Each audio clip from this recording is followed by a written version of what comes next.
Let's turn to the day's other main story. Fears are growing that it won't be possible to stop the global spread of coronavirus. Health experts have warned that the chances of containing it are diminishing as cases appear in more countries. Most infections are still in China, but there are a number of significant clusters elsewhere. Around 77,000 people have been infected in China, where the virus emerged last year. There have been nearly 2,600 deaths. South Korea, which has the largest number of confirmed cases outside China, has more than 830 cases. 8 people have died so far. Iran says it has 61 cases of the virus and that 12 of those infected have died. And in Europe, Italy is the worst affected. More than 220 people have tested positive for coronavirus and there are 6 reported deaths. 11 towns have been put into quarantine to try to contain the virus. In a moment, we'll bring you the latest from our correspondents in China and in South Korea. But first, Mark Lowen reports from Italy, from the town of Codogno, which is southeast of Milan. They try to halt a virus they cannot see, scrambling to contain the invisible. Behind the barriers, more than 50,000 people are quarantined as cases rise and so do the deaths.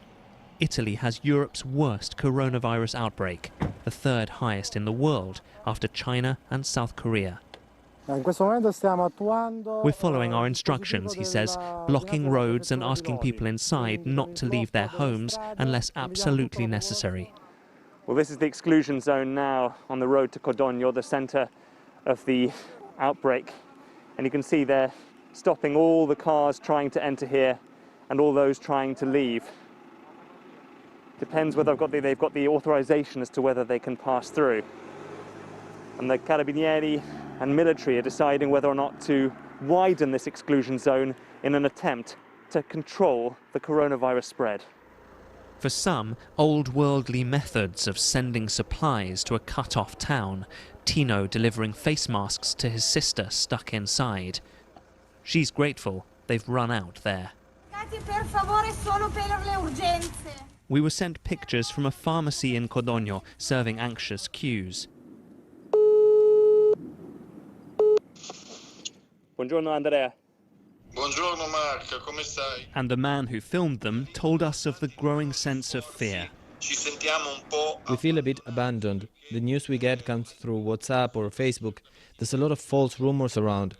E tra la gente c'è il panico? Are people panicked?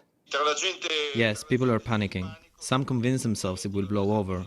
Others are worried and can't sleep. In nearby Milan, the cathedral that's withstood 500 years is closed.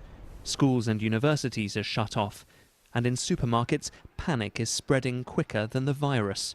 And it, too, is hard to stem. Mark Lowen, BBC News, Northern Italy.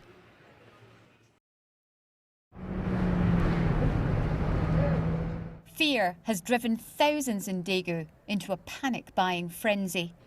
They queued for hours, even sprinting to the back of the line in the hope of getting a face mask. But some had to leave empty-handed. This is the first time we've been out the house in 3 days, and we couldn't buy more masks. Elsewhere, it's eerily quiet. Only a few stall holders have decided to open. I've been working in this market for 40 years, but I've never seen anything like this. Most residents have decided to stay indoors as officials race to find those who've been infected. There are no travel restrictions in place for now. As you drive through the worst affected areas, the local government sends alerts detailing virus hotspots to avoid. But that's the kind of thing Another one. Oh, we get another one coming? Yeah. Each message has detailed notes of confirmed cases nearby. Meanwhile, medics on the front line battle on. Doctors sent us these images to show us the kind of precautions they're taking while treating hundreds of patients.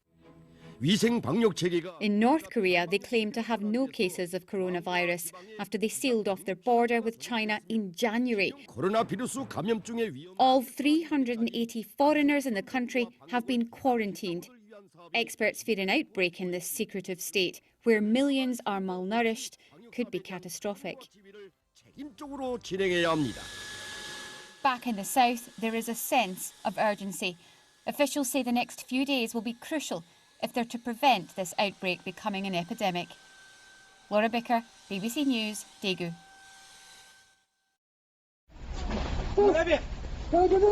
China is going all out to contain the virus. This is an infection control squad in training.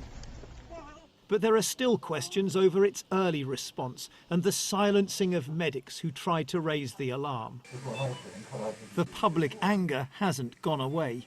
Here, a man films as doctors attend to his mother, but they can't save her. Later, he films as a funeral car arrives.